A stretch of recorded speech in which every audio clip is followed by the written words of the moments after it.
nesses últimos 20 anos nós experimentamos de tudo.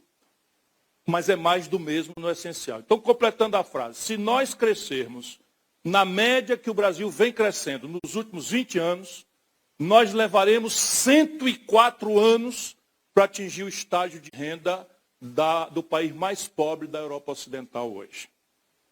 Isto é intolerável. Essa meninada que veio aqui, da escola, eles já estarão mortos. Só para vocês verem o comprometimento de mais de uma ou duas gerações para que a gente estabelecesse o consenso de que como está errado. Porque o Brasil cresce a metade do que a média do mundo cresce nesses últimos 20 anos. E o Brasil, se você olhar por qualquer critério físico, humano, que você queira olhar, climático, ecológico, por qualquer energético, por qualquer critério que você olhar, o Brasil é primeiro, segundo ou terceiro lugar do mundo em potencialidades e riquezas. Coisa prática. Quem é no mundo que tem a fronteira agrícola por explorar e as produtividades da nossa agricultura tropical? Ninguém. Estamos rivalizando com os Estados Unidos, passamos eles já em matéria de agronegócio e é quem está carregando o piano no nosso país. Minerais, os tradicionais, petróleo. O Brasil hoje está exportando 2 milhões de barris de petróleo por dia. E o custo do barril de petróleo produzido no Brasil é de $8 antes dos impostos. Ninguém no mundo consegue produzir pela engenharia brasileira. Foram buscar petróleo no pré-sal, que se dizia que não tinha, que não era possível tecnologicamente. Nós desenvolvemos a tecnologia aqui, ou seja, cá está o elemento humano. O Brasil desenvolveu, sozinho no mundo, uma tecnologia para explorar petróleo abaixo da linha do pré-sal. O Brasil tem agora, só os minerais tradicionais, nós temos a maior reserva, a primeira, a segunda ou terceira, dos minerais do terceiro milênio. Coisa que a gente nem tem ouvido falar direito, terras raras, que é o insumo básico dessa progressão dos chips, que tem que ter cada vez mais capacidade de velocidade de suportar aquecimento. O Brasil é campeão do mundo. Níquel, nióbio, cádmio, temos também para dar e vender. Mais para dar do que para vender, porque esse é um país saqueado do Oiapoque ao Chuí. Aliás, lá de Roraima, onde está de fato o extremo norte do Brasil, até o Chuí, no nosso Rio Grande do Sul. Então repare bem, que coisa esquisita é essa? Por que o país que tem mais estruturas e potencialidades é um dos países que menos cresce no mundo? É o modelo. Não é Chico, Maria ou Manel. Não é ódio. Não é paixão. Uma ideia, um grupo de militantes e uma militância audaciosa produziu uma revolução. A gente refere nos livros de história como a Revolução de 30. A inspiração era a corrente à qual eu e Ronaldo Lessa nos filiamos. O trabalhismo. Mas esqueçam o rótulo político e vamos entender do que se trata. Naquela data, com esse país rural, em que a oligarquia dominava o poder político absolutamente, as mulheres não tinham direito de votar, 1930, tá? As mulheres não tinham direito de votar, só votavam os cidadãos de bem, que não quer dizer contrafação do mal, não, quer dizer proprietários. Os que tinham propriedade é que tinham direito de votar. E o voto não era secreto, era voto a bico de pena em que a oligarquia controlava absolutamente toda a estrutura de votação no Brasil. Pois nessa situação praticamente impossível, um grupo de pessoas pequeno, mas com uma ideia muito poderosa, comoveu o país. E fez a Revolução de 30. Qual era o objetivo estratégico, sob o ponto de vista de modelo econômico, que os revolucionários de 30 trouxeram para nós brasileiros? Era um espelhamento, uma tropicalização, uma adaptação ao nosso clima, à nossa vida, às nossas manhas, de um fenômeno intelectual chamado keynesianismo. Vou aqui é mais homenagem ao reitor do que aos jovens estudantes. Então, qual era a ideia básica? A ideia básica era que o Brasil precisava se livrar desse atraso econômico e social e político e oligárquico para a modernidade industrial. Na época, não é mais tão verdade hoje, o sinônimo de modernidade industrial para Alagoas e para o Ceará ainda é. Por isso que a gente não pode entrar nessas ondas que se produzem aí, por exemplo, agora na reforma tributária. É um desastre o que estão produzindo com o apoio da liderança nordestina. Daqui a pouco eu chego lá se for oportuno. Mas repare, A ideia, então, era modernizar o Brasil e a modernidade era símbolo de indústria. Qual era a indústria que nós íamos produzir? Entendam essa história, porque tem a ver com a nossa contradição de hoje. Ora, tudo que o Brasil compra do estrangeiro com grande volume já dá uma pista de que tem um mercado consumidor brasileiro para esse tipo de produto. Então, eles montaram uma estratégia de substituir importações. Tudo que eu compro do estrangeiro, em grande volume, eu vou tentar produzir aqui dentro e vou, em vez de pagar em dólar, pagar com real. A moeda da época, sei lá qual era, porque nós tivemos mais de 20 moedas ao longo desse tempo todo. Eu ajudei a fundar, que está em circulação hoje aqui. Então, repare, fizeram um mapa da substituição de importações. Vamos fazer a indústria, vamos fazer a indústria. Opa, primeira pergunta chata. Quem vai pagar esse negócio aí? Olhando para os capitais privados, lá como hoje, eles eram muito precários. Era muito pouco dinheiro acumulado, que é o que se chama formação bruta de capital do país. O Brasil praticamente não tem poupança nacional. E daqui a pouco eu chego lá, mas assim, olhando para os capitais privados, eles eram pequenininhos e politicamente ariscos à novidade. Ora, por quê? Porque concentrados na oligarquia do café e da cana-de-açúcar, do latifúndio, no escravismo, etc, etc. Nasce daí, para a gente entender pragmaticamente, a ideia de que o Estado brasileiro, ele mesmo ia ser o capitalista que não tínhamos na burguesia privada rural brasileira. Então o Estado brasileiro é chamado a ser ele próprio o financiador dessa estratégia de industrialização do Brasil, inclusive da infraestrutura necessária, a estrada, a energia, né, a telefonia, comunicações, etc., os portos, os aeroportos, tudo isso tinha que vir junto com o esforço de industrialização. Porém, o Estado brasileiro, lá como hoje, também não tinha dinheiro. O Estado era muito deprimido do seu ponto de vista fiscal. Vocês estão muito ouvindo falar nessa coisa fiscal? Olha a tragédia do Brasil e a nossa incapacidade política de equacionar isso. Então o país não tinha dinheiro também. Nasce daí uma ideia que era fazer uma espécie de atalho. Ora, eu quero industrializar, eu quero fazer infraestrutura, o privado não tem dinheiro e o que tem não quer se comprometer porque é contra ele a novidade. O Estado vai fazer, mas não tem o dinheiro. Eu tenho dois caminhos para resolver. Olha a ideia. Um é construir o dinheiro, coisa que as famílias fazem. Porque a família quer melhorar de vida, ela aperta o cinto. Ela faz hora extra, guarda um pouquinho de dinheiro e vai fazendo. Vai acumulando para botar o filho na universidade, vai acumulando para comprar uma casinha, vai acumulando para comprar um carrinho. Vocês todos, o nosso povo, sabe disso. Pois bem, o Estado brasileiro não quis ir por esse caminho. Porque politicamente aqui significa cobrar imposto de rico. Concretamente. Então, lá como hoje, a gente preferiu o atalho. Qual era o atalho? Tomar dinheiro emprestado dos outros. Ora, para que eu tome dinheiro emprestado dos outros, se introduz no imaginário brasileiro a ideia de que eu tenho que ser um bom moço internacional. Ponham aspas nisso. Então, quando o mundo estabeleceu um perfil do bom moço internacional, eu tenho que me adaptar a esse perfil do bom moço internacional para poder acessar os dinheiros que eu não tenho capacidade de economizar aqui dentro, vou tomar emprestado deles. Na época, faço um parênteses, não era todo aberrante. Por quê? Porque os capitais internacionais, ao longo da década de 30, 40, 50, 60 e até o fim da década de 70, portanto, quase meio século, os capitais eram de longo prazo e barato. Então, o Brasil, eu fiz essa pesquisa quando eu tive esse período em Harvard, o Brasil passou 30 anos contratando, Ronaldo, a 3% de carência. Você tomava o dinheiro emprestado hoje, tinha 3 anos para começar a pagar. Juro anual de 3%.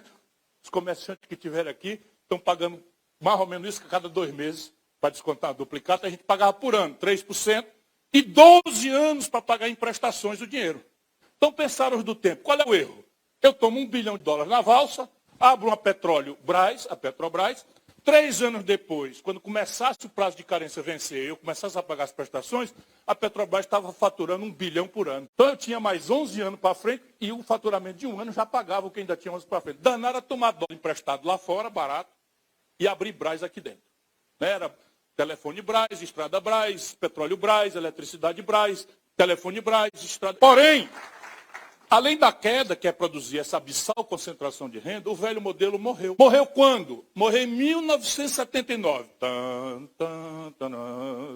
A marcha fúnebre. E até hoje a democracia não quis ver isso. Os democratas de goela do Brasil não querem ver isso. Morreu em 79 por quê? Vocês acompanharam a historinha que eu contei? Como é que funcionava o modelo? O dinheiro vinha do estrangeiro, emprestado à valsa, baratinho e de longo prazo. Em 1970, e agora eletronizou-se o meio financeiro e acabou para nunca mais voltar. O que quer dizer isso? Em 1979, o Brasil tinha assinado os contratos de financiamento externo com as letrinhas pequenininhas dizendo que o juro era 3%, a letra grande dizendo que o juro era 3%, mas a letrinha pequenininha desses contratos que a gente assina com a Casa Bahia, não sei o que e tal, dizia que se o juro subisse, era juro flutuante a condição. Aí, resultado, contratamos a 3 e o juro americano passou para 29. Resultado, o mundo inteiro que dependia de fluxos internacionais de capital, quebrou. E o Brasil, que era o país que mais organicamente dependia de fluxos internacionais de capital, quebrou, que apartou as bandas. Mas foi pedaço de Brasil para todo lado em 1979. Tragédia brasileira.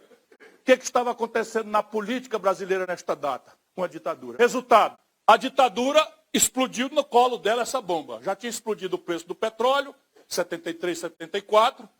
Tomou decisões importantes. Hoje o Brasil tem petróleo sobrando. Não é? Diversificamos a matriz para o álcool e tal. Mas a questão dos juros altos nos Estados Unidos não tinha jeito. Quebrou, que apartou as bandas. Resultado, a ditadura dizia assim, não, o nosso problema é o juro internacional. E nós, já estava eu, Taludinho, trabalhando, Ronaldo Lessa já estava trabalhando e tal, todos nós dizemos assim, o juro subiu lá fora? Por culpa de vocês. Sai daí que a ditadura que é o malefício. Ou seja, corretamente, do ponto de vista tático, nós aviltamos a nossa crítica ao problema que explodiu com a ditadura. Para quê? Para restaurar a democracia. Então nós temos um álibi. Ok, nós não reconhecemos o problema, não relativizamos, porque nossa tarefa agora é consertar a democracia. Então a gente diz, não, vamos dar mais um tempo para a ditadura, porque agora os juros internacionais subiram. Não, nem pensar. E como é que a gente obtinha um consenso para isso? Aviltando a agenda. O que não quer dizer que não fosse uma agenda gravemente importante, mas era uma agenda muito simplória. Deformou toda a liderança política dessa geração que assumiu a democracia brasileira. Qual era? Primeiro, não reconhecer a organicidade mesma do problema, que era o fim de um velho modelo econômico. Segundo, ao vilanizarmos o nosso desafeto e não reconhecermos a complexidade do problema, nós celebramos um consenso muito raso. Importantíssimo. Importantíssimo. Nenhum arrependimento eu tenho da nossa tática na data. Mas para juntar João Amazonas, que tinha ido à luta armada contra a ditadura, secretário-geral do PCdoB, e Teotônio Vilela, o zineiro de Alagoas, na mesma mesa, ou a gente tornava superficial a agenda, ou a primeira reunião acabava em tapa e a segunda não acontecia. Porque estavam lá os democratas cristãos como Franco Montoro, estavam os católicos ultraconservadores, considerados heróis da democracia, como Ulisses Guimarães, estava lá Miguel Arraes, um socialista, estava lá Brizola, que tinha se armado para enfrentar a ditadura na tentativa de golpe contra o João Goulart, todo mundo junto. Como é que junta? Simplificando o consenso. Anistia, eleição direta e constituinte. Isso aqui é a única possibilidade de fazer acordo entre o Amazonas e Teotônio Vilela. Só para dar um exemplo claro, eu convivi com essas pessoas com muita honra para mim. Muita honra para mim. São todos grandes brasileiros. Construíram a tarefa e por isso a minha geração acredita no milagre da política. Nós fizemos o que queríamos fazer e ganhamos todas, meninada. Nós ganhamos todas, porque sabíamos o que queríamos, tínhamos a noção tática, tínhamos a renúncia às ambições particulares, pessoais e de conjuntura para construir, acima de cada um de nós, a agenda possível do país. Ganhamos a anistia, trouxemos todos os brasileiros de volta, ganhamos no primário a eleição direta de toda a representação política do país e levamos o país a se recelebrar numa Constituição. E daí? O problema era verdadeiro. O colapso do modelo econômico era verdadeiro. O drama dos juros altos do estrangeiro era verdadeiro. E agora estava no nosso colo, da democracia. Resultado, a democracia recebe um país em frangalhos. Temos a tragédia de morrer o Tancredo Neves, que sabia do problema, morreu no dia da posse, quer dizer, internou-se no dia da posse, foi morrer no dia seguinte. E quem assume, parece Shakespeare escrevendo, é um representante do velho regime, que tinha nos ajudado a fazer a transição, o Sarney. E chega lá sob desconfiança, e tal, e o país mergulha nessa tragédia de inflação alta, de debacle do serviço público, de corrupção dos políticos, etc, etc. O que acontece na sequência? De novo, eu estou em Alagoas, tenho que tomar muito cuidado para ser delicado. O que acontece na sequência? Aquela burguesia que cevou a ditadura, aquela burguesia que tinha raiva da Revolução de 30, que se celebra até hoje em São Paulo, a reação, São Paulo, a data de comemoração é 9 de julho. Sabe o que é o dia 9 de julho? É a derrota de uma guerra civil que São Paulo levantou contra a Revolução de 30. Eles comemoram até hoje. A USP foi criada com essa mentalidade. O Estadão não existe por causa disso. Outro dia o Estadão me esculhambou porque eu estava me fotografando admirando um retrato de Getúlio Vargas, lá na Assembleia do Rio Grande do Sul. Sabe o tamanho? Está tudo presente ainda hoje lá. Pois bem, o que acontece? O sistemão, explorando a debacle toda que aconteceu e vendo o perigo que era a energia política que o país tinha despertado com a redemocratização, montou um esquema em que a sociedade brasileira foi induzida a votar nos dois mais desqualificados candidatos que estavam disponíveis na primeira eleição direta do país. Um, vocês conhecem de perto. Né? O outro, vocês conhecem também de perto. Há 40 anos o Lula é referência de protagonismo na política brasileira. Ou para mandar, ou para condicionar o antagonismo. E o país parou. Quem, entretanto, quebra um pouco essa lógica, vem na sequência, Fernando Henrique Cardoso. Sabia que a debacle do modelo tinha acontecido, não tinha nenhuma ideia para colocar no lugar e resolve botar o vagão do Brasil na locomotiva da moda internacional naquela data, que é o neoliberalismo. Neoliberalismo, não sei se estou passando da conta aqui, mas estou apaixonado pelo auditório. Isso é um desastre. Quando eu me apaixono... O neoliberalismo não é um palavrão. É um marco de economia política danado de capaz, de competente, que os europeus produziram como resposta, ali nos anos 80, aos seus problemas. Não tem nada a ver conosco. Mas tudo que se produz intelectualmente na Europa, os americanos acabam copiando e os brasileiros, acadêmicos especialmente, com casca e tudo, engolem como se fosse verdade boa. É para eles, não é para nós. O que é isso que eu estou querendo dizer? Um parênteses breve, em homenagem mais aqui aos mais ilustrados aqui. É a tese de um livro novo que eu estou sofrendo para escrever. É tudo sem referência, assim, é uma proposta de compreensão. O que é o neoliberalismo? O neoliberalismo é uma resposta europeia, primeiramente britânica, aos problemas deles, daquela data. Qual é o problema deles? A Europa ocidental era o tabuleiro de xadrez, era o tabuleiro da dama da Guerra Fria. Quando acabou a Segunda Guerra Mundial, já imediatamente estavam o Oeste, né, com a Rússia, a União Soviética, e o Leste de olho no olho do outro, com o dedo no gatilho. Só que o dedo no gatilho passou a ser o artefato nuclear, bomba atômica, bomba de hidrogênio. E não tinha ainda os mísseis intercontinentais, então o território físico da ameaça bélica nuclear era o território da Europa.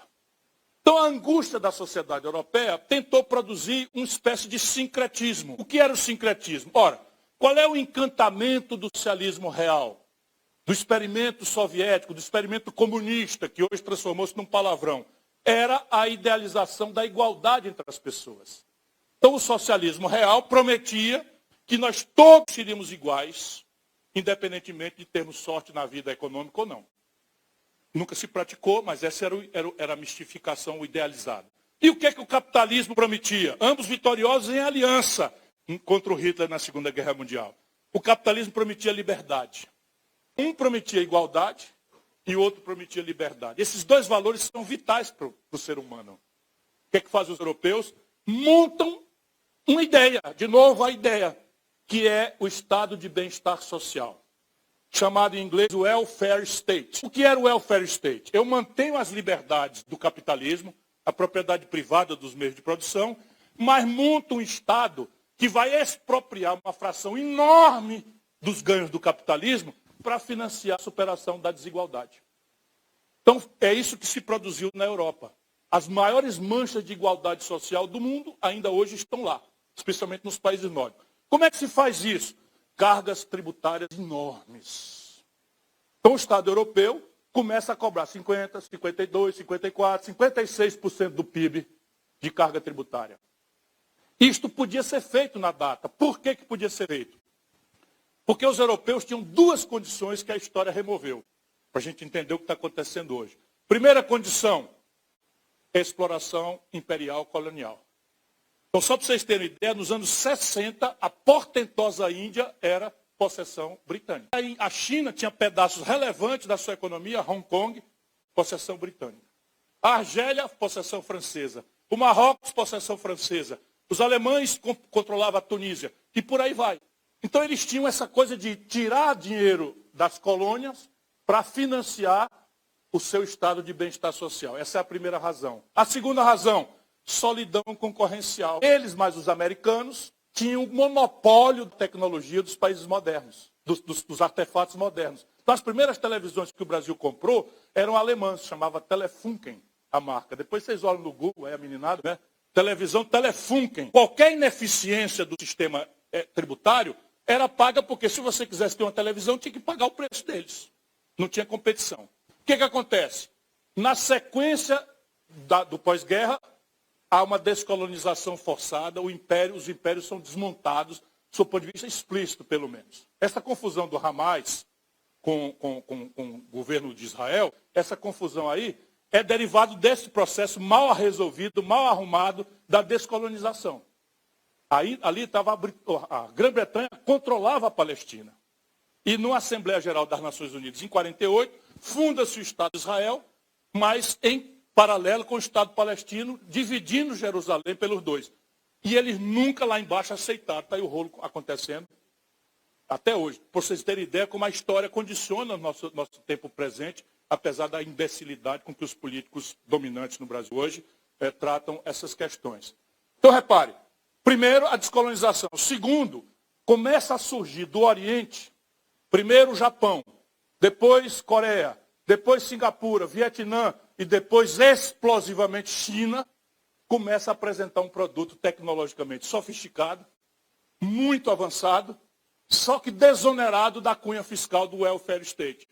Resultado, os europeus não tinham mais condição de suportar a competição internacional. Nasce o neoliberalismo. Ora, se a minha incapacidade de competir deriva da cunha fiscal do Estado, a minha resposta é óbvia. Desmonta o Estado, reduz o Estado a uma dimensão mínima, mente que isso vai reduzir o custo para a classe média da tributação e restaura, portanto, a condição de competir. Problema, funcionou na retórica dos políticos, mas nunca funcionou na prática. A sociedade europeia recusou esse desmonte. Resultado, a Europa de lá até cá está estagnada, economicamente parada, e a política europeia se aviltou. Porque todo mundo aderiu a esta mitologia neoliberal, inclusive a esquerda.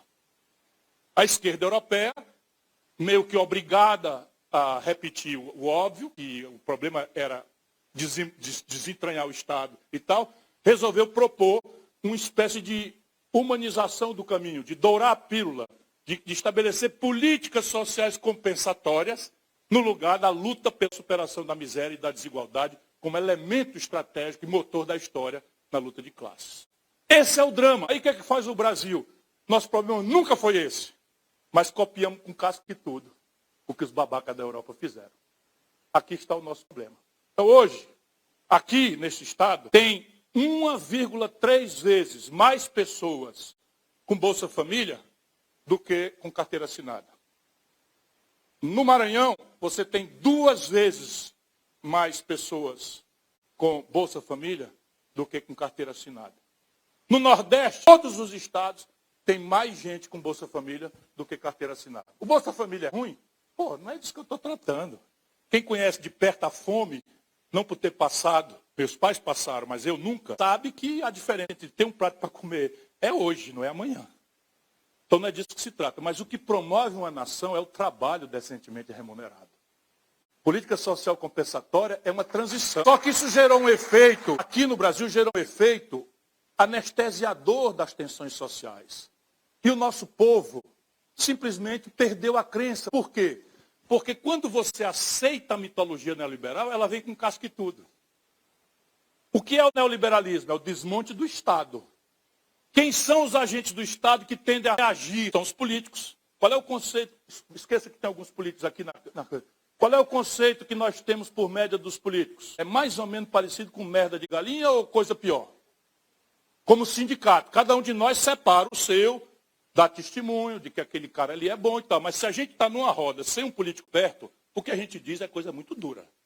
Isso aí você pensa que é sua inteligência, não é massa de propaganda. Eu preciso pegar o mau exemplo, que não falta, tem muito, e generalizar para quê? Para eu desmontar o Estado. Para eu desmoralizar o Estado. Para eu enfraquecer o Estado. Para eu dizer que o Estado onde bota a mão é corrupto. Vocês já têm essa clareza e tal. E quem tem que reagir a isso somos nós outros. Os que sabemos que o status quo, a situação conservadora em que a miséria de massa do país impõe a brasileiros, 72 milhões de brasileiros estão humilhados no SPC. 72 milhões, sabendo que uma criança de 14, 15 anos não vai para o crediário, porque eles não aceitam. Nós estamos falando com quase a população adulta toda, meu irmão. Quase a população adulta toda do Brasil está inadimplente com o nome humilhado no SPC. Se fosse meia dúzia, isso era um problema de olho maior do que a barriga, de consumismo exagerado, de falta de educação financeira. Está tudo certo que tem também. Mas todo mundo é um problema de modelo e de efeito macroeconômico. Então nós chegamos ao estágio presente. Volta aquela frase. Nesta marca, porque o Fernando Henrique trouxe o neoliberalismo para cá, e aqui ele tomou uma característica corrupta, orgânica. Não é corrupção de batedor de carteira, que tem muita também. Mas é uma corrupção orgânica em que, na prática, o Estado Nacional Brasileiro foi transformado num poderosíssimo motor de transferência de renda de quem trabalha e produz para 10 mil famílias que exploram o rentismo, o juro alto.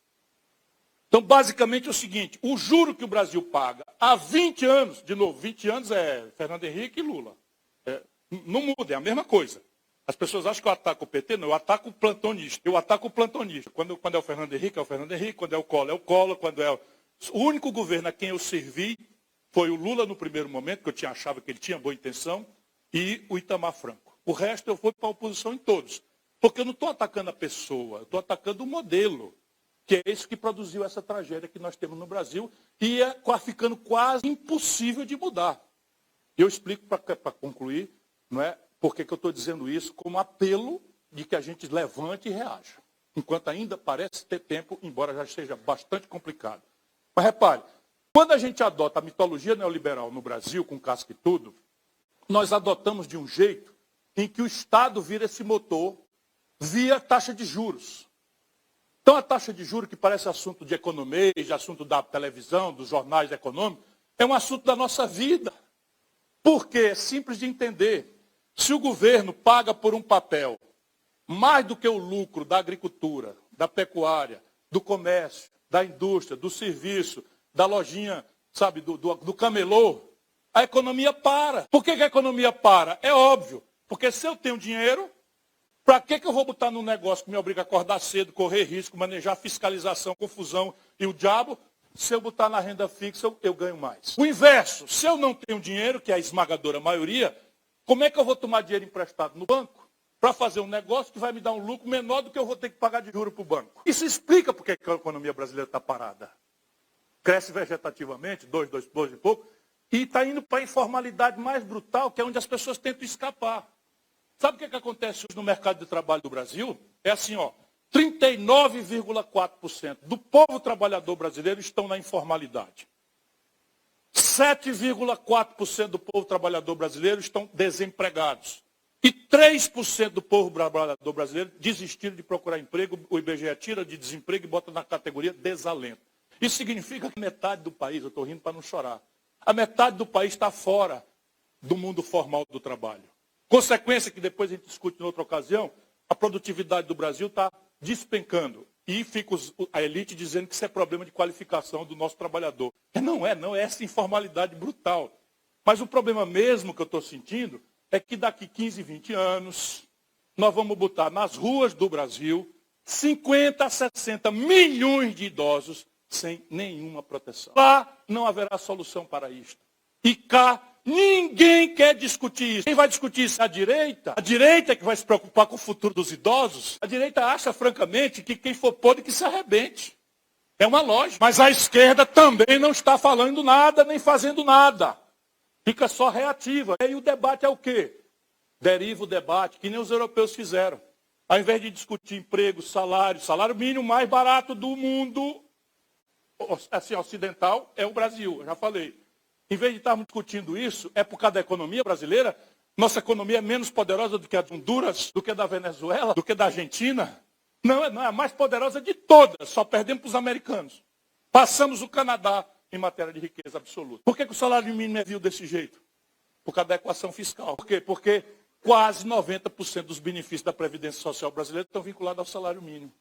Então, ao invés de eu resolver a equação da Previdência, eu estou aviltando o salário mínimo. Aí o Lula se gaba, estou melhorando o salário mínimo. Sim, senhor, está melhorando o salário mínimo. O salário mínimo brasileiro esse ano aumentou 79%, o que é equivalente a 1,5 kg de picanha por ano para o trabalhador. É isso que nós estamos esperando do Brasil? Estou perguntando. Isso aqui é um número. É o aumento do salário mínimo nominal. R$ 79,00 por ano. É equivalente a 1,5 kg de picanha. Com essa reforma tributária que estão fazendo aí, vão tomar de volta esse dinheiro todo. Se a carne fica fora, a cerveja vai pagar o imposto seletivo, que vai mais do que tomar o benefício de R$ 79,00 por ano do salário mínimo. Então, veja onde nós estamos. Tem solução para isso? Tem. Mas é preciso, metodologicamente, que nós concordemos primeiro que do jeito que está não pode. Porque repetiu a premissa, isso é ilógico. Repetiu a premissa, a consequência é igual. Se eu repito pelos próximos 20 anos o que eu fiz nos 20 anos passados, por que eu vou esperar que seja diferente no futuro do que foi agora? Isso é ilógico, não tem muito da dificuldade. Tem saída para mudar? Tem. Fluxo e estoque. Então, primeiro, esqueça a mitologia neoliberal, porque o mundo inteiro já esqueceu. Os europeus já esqueceram. E a agenda que eles substituíram de discutir saúde, educação, crédito, moradia, segurança, bala perdida, milícia, facção criminosa, que é a vida do povo, se deixar o povo parar para pensar nos problemas, o voto do nosso povo é progressista. É um voto para mudar. O que é que eles estão fazendo? O que é que eles estão fazendo? Propaganda estrangeira, que está dominante aqui dentro. Troca na cabeça do povo o lugar de pensar no voto. Então eu agora não vou mais perguntar se você quer mudar, porque a segurança pública está uma desgraça. Eu agora vou perguntar se você é contra ou a favor do aborto. Quantas pessoas nesse auditório viveram na sua família essa tragédia? Quantas? Eu diria que 1%. Sabe quando foi o último júri popular que condenou uma mulher por aborto no Brasil? Magnífico. Agora sobe o morro, vai na favela e entra na moralidade, na religiosidade, na fé do pobre. Ele imediatamente troca na cabeça, em vez de votar por segurança, emprego, salário, taxa de juros, saúde pública, ele vai votar reativamente em invasão dos valores morais e religiosos dele, que a política não tem solução. Mas quem faz isso é a direita. Mas quem aperfeiçoa isso é a esquerda. Porque fica imitando os americanos, que pacificaram suas instituições na guerra civil sangrenta, e o debate lá não pode pôr em discussão a centralidade institucional ruim. Não é que eles têm, é que nós temos. Vocês conhecem aqui alguém que defende o sistema tributário brasileiro? 100% das pessoas perguntadas são contra o jeito de o Brasil cobrar imposto. Vocês conhecem alguém que defenda as instituições políticas, que são a centralidade do regime democrático? Eles não, as instituições políticas brasileiras estão muito boas, nossa representação está saindo sadia. Vocês conhecem alguém que defenda, algum cientista político já escreveu? Não precisa reforma política nenhuma, não. Todo mundo é a favor de uma reforma política. Vocês conhecem alguém que defenda o modelo previdenciário? Ou seja, todas as instituições centrais do Brasil estão sob crítica unânime, na casca. Quando desce, não tem proposta para resolver o problema. Pelo contrário, é mais do mesmo. E aí eu substituo na cabeça do povo o debate estrutural, que é o que o Ronaldo está fazendo. Vamos fazer um debate. Quando vier aqui o PT, esqueça o PT. Vamos perguntar para ele, olha, é verdade que o Ciro andou dizendo aqui, que se o Brasil passar 20 anos para frente, o que cresceu 20 anos para trás, nós vamos levar 104 anos para chegar no coisa? Verdade? É verdade que a governança política do país hoje é assentada na corrupção e no clientelismo ou é mentira? Então você tem uma contradição entre presidente e Congresso, e a solução que se inventou no Brasil está se ensinando a meninada que corrupção é normal, é uma inerência da vida. Não é. Não pode ser. Porque é seletivo, a corrupção seletiva é mentira. Se rouba em cima, meu irmão, rouba até embaixo, até lá embaixo, todo mundo. Se não tiver exemplo. Aí é o seguinte, eu estou liberando 53 bilhões de reais de emenda. Sem critério nenhum. Tirando exceções que certamente em toda a regra há, estão roubando 20%. O que significa dizer que não só não presta hoje, como estão cristalizando para o futuro. Sabe quando é que um jovem alagoano vai entrar na política, se não for um maluquete desse de internet, que lá no Ceará tem um fenômeno. O menininho ficou famoso na internet por coisas escatológicas, tipo fazer como é que chama? Como é o nomezinho aí, José, que a gente pode falar sem ser muito... Falo, não. Depilação. Entendeu? Depilação com um espelho no chão. É o deputado federal mais votado do Ceará. Isso é o que eles estão produzindo para nós. Isso é o que eles estão produzindo para nós. Percebe? E quando você vai ver o discurso do cidadão, é moralista. É um discurso moralista, contra a corrupção, contra não sei o quê, que é lá da direita, eu sou da direita, o Bolsonaro é um homem da direita e tal.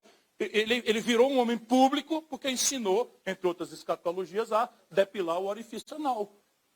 Na internet. Ensinou como é que cheira a cocaína. Está disputando a prefeitura de Fortaleza. Percebe? E aí, irmão, como é que fica?